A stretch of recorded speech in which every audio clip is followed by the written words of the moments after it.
शिवाला music present Kanchan नीम चौक चौसीमा वैशाली।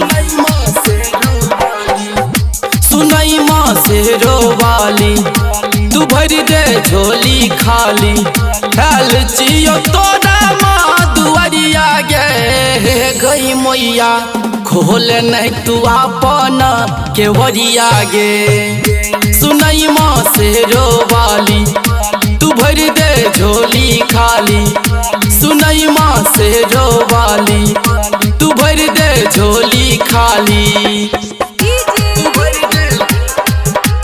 कंचन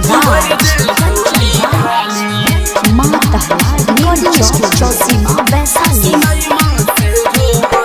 डूबल छे नैया हमर बीच धार गे कहले न मैया तू बिनती स्वीकार गे। गे माँ डूबल छे नैया हमर बीच धार गे कहले न मैया तू बिनती स्वीकार गे।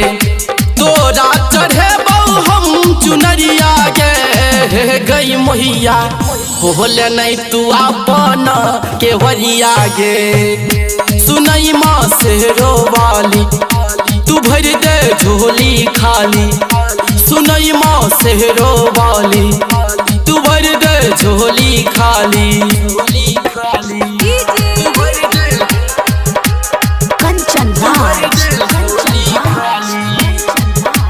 नीम चौक चौसीमा वैशाली। बेटा रविंदर के सुन ले पुकार गे भैरो हो भैया जना कर न दुलार गे। जय माँ बेटा रविंदर के सुन ले पुकार गे भैरो हो भैया जना कर न दुलार गे। शिव शिवाला करो गोहरिया गे गई मोहिया खोले नहीं तू अपन केवरिया गे।